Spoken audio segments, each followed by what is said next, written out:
নমস্কার বন্ধুরা, আমি আজকে তোমাদের জন্য একটা ভিডিও নিয়ে এসেছি যে কিভাবে বাড়িতে থাকা সামান্য কাপড় দিয়ে গোপালের জামা বানানো যায়।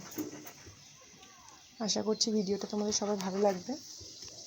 শুরু করার আগে বলে দিই, প্লিজ আমার চ্যানেলটাকে একবার সাবস্ক্রাইব করে নেবে। চলো তাহলে শুরু করা যাক। তোমরা দেখতে পাচ্ছ আমি এখানে খুব সামান্য কাপড় নিয়ে বসেছি। এই কাপড়টুকু দিয়েই আমি গোপালের জামাটা বানিয়ে তোমাদেরকে দেখাবো। প্রথমে দেখো, এই টুকরোটা দিয়ে আমি উপরে পাটটা রেডি করব।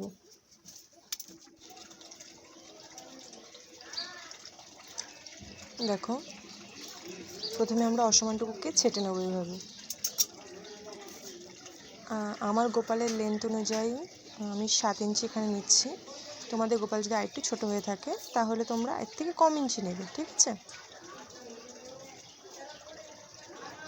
এইভাবে সাথে মার্ক করে নিলাম, কেটে নেব। আর চওড়াটা রাখবো 2.5 ইঞ্চি।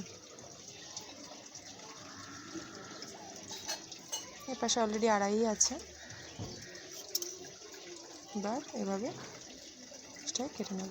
এরকম আমার দুটো পার্ট লাগে, মানে সুতরাং এই একটা আর একটা সেম টু সেম আমি কেটে নেব। এটাকে বসিয়ে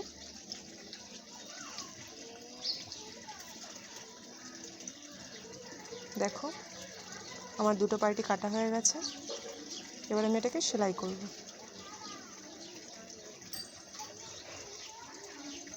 দেখো, সোজার দিকটাকে সামনে রেখে আমি পিছনের দিকটাকে ওর উপর উল্টে দিয়েছি এইভাবে।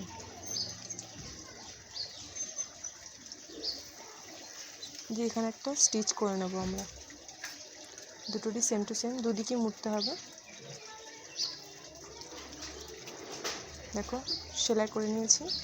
আমি মেশিনে করেছি কারণ একটু তাড়াতাড়ি করার দরকার ছিল আমার। তোমরা চাইলে হাতেও করতে পারো। অ্যাকচুয়ালি আমি হাতেও করেছি অনেকবার। দেখো, এখানে একটা পাড় রেখেছি আমি। এবার এই পাড়টাকে আমি এর উপর বসিয়ে নেব। কারো কাছে যদি চওড়া পাড় না থাকে সে চাইলে দুটো সরু সরু পাড়ও দুপাশে বসাতে পারে। দেখো, এইভাবে দুদিকে স্টিচ করে নিয়েছি।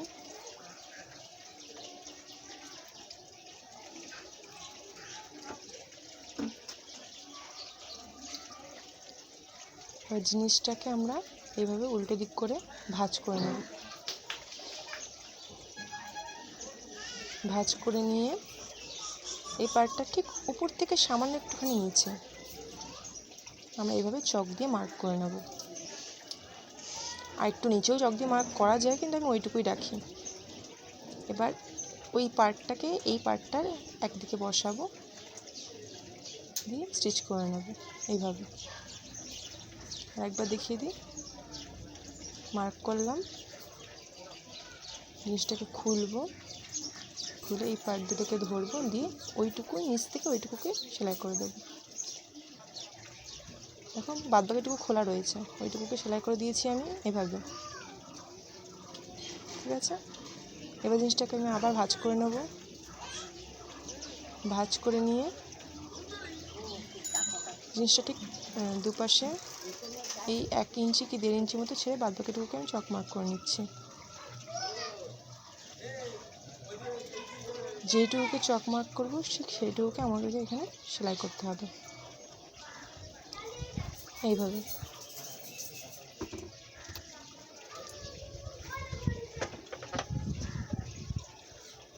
দেখো, আমার সেলাই করা হয়ে গেছে। এবার জিনিসটাকে আমি তোমাদের সোজা করে দেখাবো। আমাদের উপরে পার্ট কিন্তু রেডি হয়ে গেল।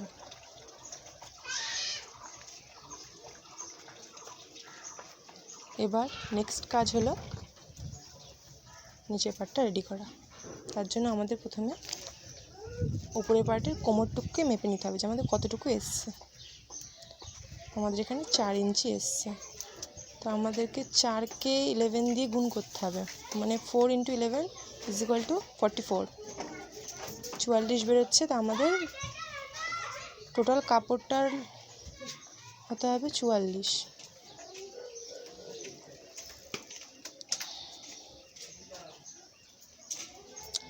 সাড়ে 6 নিচ্ছি না আমরা এখানে, সেটা তোমাদের পরে দেখাচ্ছি। দেখো, 6.5 না, আমি এখানে 6 নেব। 6 নেবার কারণ হচ্ছে আমি নিচে পাড় বসাবো, তো সেটা অটোমেটিক বেড়ে যাবে কাপড়টা, তাই আমি এটা 6ই নেব। আর লেন্থটা 44 নেব, আগেই বলেছি, কিন্তু আমি আগে চওড়াটাকে রেডি করে নিচ্ছি। এবার লেন্থটা দেখি, লেন্থ এখানে টোটাল লেন্থ রয়েছে তোমার 45। আমরা 45টুকুকে পুরোই নিয়ে নেব, 1 ইঞ্চি বেশি, ঠিক আছে, কোনো অসুবিধা হবে না। দেখো চওড়াটা 6 ইঞ্চি আর লেন্থটা হচ্ছে 45 ইঞ্চি। এভাবে আমি জিনিসটাকে কেটে নেব। এবার যে কোনো একটা ধার ওই আগের মতোই সোজা দিকের ওপর উল্টো দিক একটা দিক মুড়ে আমরা সেলাই করে নেব। দেখো সেলাই করে নিয়েছি আমি এইভাবে। আর ওই সেলাইয়ের ওপরে তোমাদের বাড়িতে যদি কোনো পাড় থাকে সেটাকে বসিয়ে নিয়ে এইভাবে স্টিচ করে দিতে হবে। যে কোনো পাড় থাকতে পারে, সরু হলেও অসুবিধা নেই।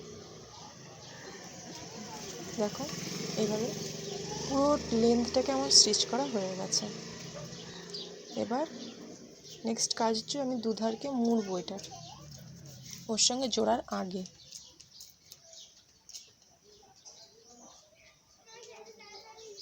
এইভাবে কুচিগুলো করতে হবে বটে, কিন্তু তার আগে দেখিয়ে দিই আগে লেন্থ কীভাবে মুড়বো সাইডটা।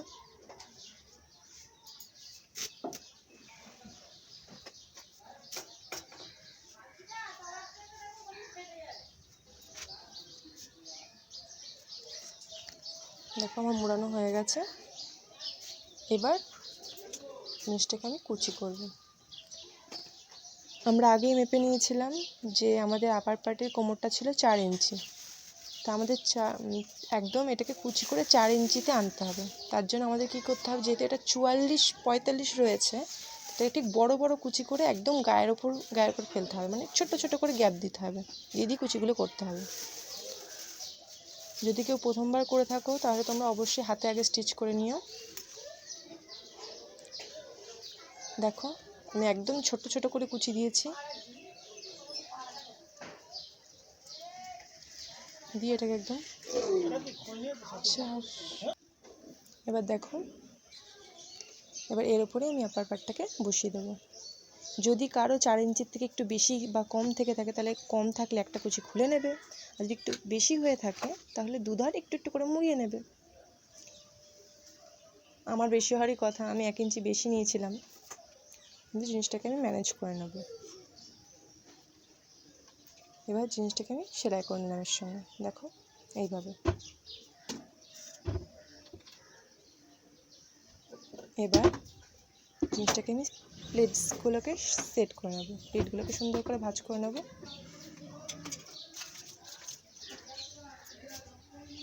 দেখো প্লেটগুলো করা হয়ে গেছে সুন্দর করে।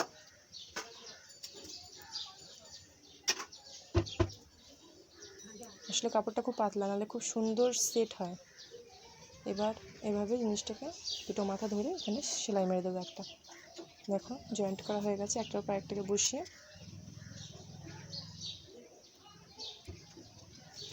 সাধারণত আমরা জামাটা পেছনটার দিকটা ফাঁকাই দেখি, কিন্তু আমি এখানে দুটো ফিতে করে দিচ্ছি।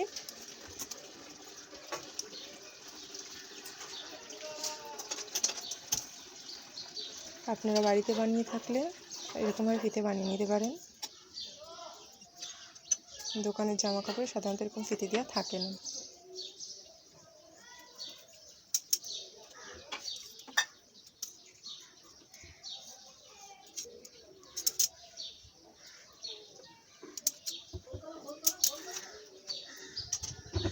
দেখুন উপরে পাটা ঠিক মিডিলে একটা দেবো, আর দুদিকে দুটো,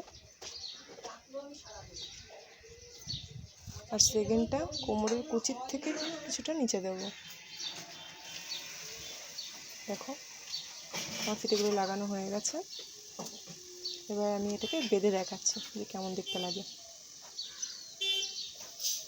এখন খুব সুন্দর লাগছে, সেফটি পিন দেওয়ারও কোনো প্রয়োজন পড়লো না।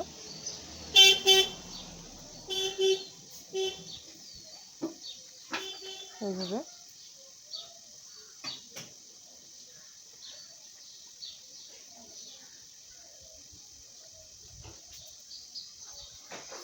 তোমরা দেখতে পাচ্ছ কি সুন্দর জামাটা আমাদের রেডি হয়ে গেল। তাহলে বন্ধুরা, ভিডিওটা কেমন লাগলো অবশ্যই জানাতে ভুলবে না।